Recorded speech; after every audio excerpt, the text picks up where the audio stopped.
Yes, welcome to Shavoy and Ras TV. We're here to talk about Nipsey Hussle.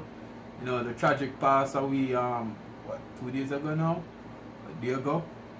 You know, and the whole ordeal surround his pass away, you know. What have to say about this, Ras? Well, we just don't know what really happened, but we just gotta give our thoughts on it. And first of all, we just want to say condolence to the family. You know, they're going through a hard time right now. Exactly. So we're not sure exactly what happened. Allegedly, it's a lot of stuff that we'll be hearing. So we're trying to clear things up. And we just trying to give our point of view on everything that we heard that happened. Yeah. Well, a lot of people speculating that it's gangbanging. Definitely. Well, from my perspective, I don't see that as any gangbanging. Look, this man been a community. Look, the more you're in the community, the more open you're open target. I don't care how much you gangbang this and that. The more you're in any community, you're open target. Because anyone in your enemy could pull up on you. And this guy been doing community service years upon years. And nobody, he's a crip, obviously, okay. But nobody haven't pull up on him. That's what I'm saying. So for you to be like, oh, it's gang related, this and that. Come on, man. Well, from what I know about him, I don't know a lot, but from what I know about him, it seems like he's a smooth talker. He's a well qualified person not to be doing those wrong stuff anymore, as far as what I see. And to his music, you could tell like this guy already leave those stuff behind. Even though you can't blame people for where they grew up at. Where they grew up, they will do a lot of stuff there. A lot of stuff happened. You grew out of those stuff eventually. And from how he speak like he already leave those stuff behind. Like he don't have time for all those stuff anymore. He's a business person. He take his family serious, and I don't think his death have nothing to do with gang violence on the street. I don't think so. Exactly. For me, I think it's way more than that. Yeah, it's way more than what people thinking. Like one black brother don't like the next black brother.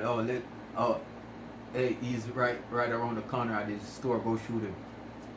That's way deeper, bro. Way deeper. Because also been in the streets, bro. This guy been in the streets with Master P doing all different community and food drive with Master P with T.I. So there's a lot of time he's open. He's a wide target. So why yesterday when he always all the time like he's always open.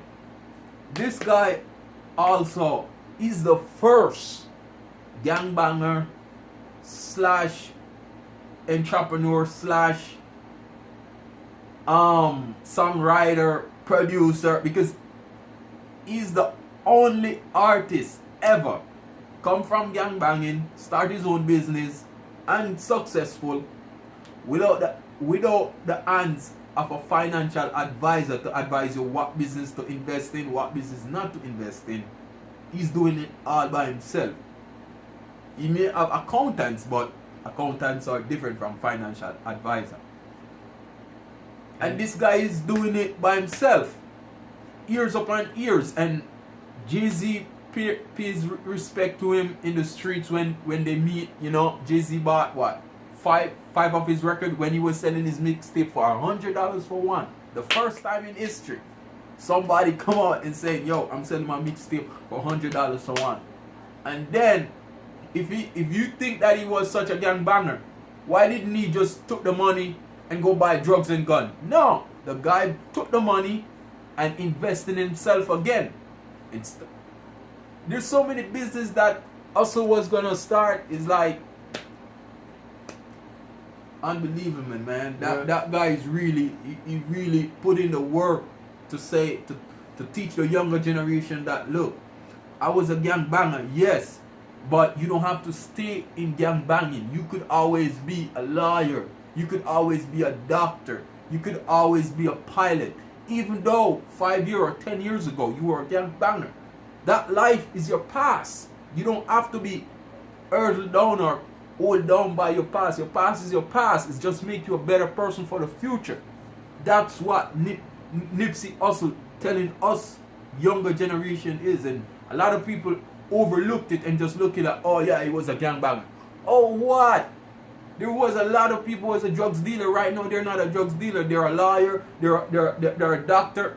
You can't hold people down by their past, man. You gotta, people have second chances, and he took his second chance and he tried to make the community in LA a way better place. Well, Nipsey, it's allegedly saying that he got killed because he was trying to do this documentary about Dr. Sebi. What I think on that, I think like basically it's not just the fact that he was going to do the documentary and Dr. Sebi why they killed him, is that the stuff that he was going to put out, like honestly they don't want that to go out there on the street. So I think like the benefit that he was going to get from that documentary and those stuff that he was going to enlighten to us as black folks, they don't want it to be out there.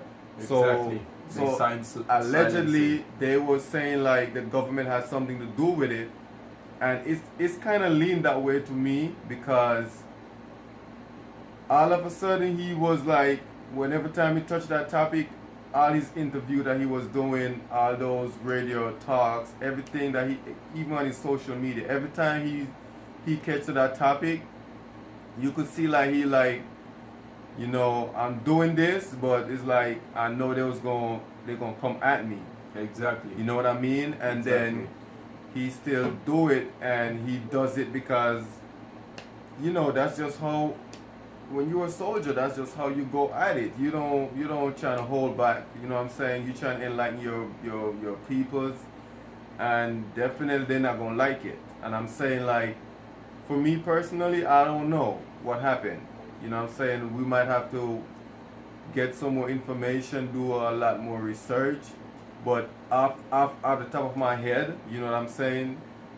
It more seems to be set up by the government to me, more than just a coincidence, because I don't know, but just to me, that's just my thoughts on that. I want to say this to everybody, like, every time I realize, like, every time a black person come out and say, yo, is the government kill a black brother, is the government kill a black brother, blacks always the one that come out and counterclaim it, saying, oh no, that's not true, he was this, he was that, he owed somebody $200 last week, and sometimes if you should check back, even the person that they're talking about that owe the money, the person like, yo, what you talking about? Like, what? I'm gonna kill a guy for $200? Like, what? And long after years, maybe 5 years, just like Bob Marley, they said it wasn't CIA kill him, and yet 20 years after, 20 years, 15 years, over 30 years after this guy trying to CIA saying that, yeah, they're the one that planned and kill him. So I'm not saying every time we're right, because it's speculation, not all the time, but I'm just saying, just have an open mind to the conversation so we could find out the truth a little bit quicker, instead of people going on like the CIA, tell it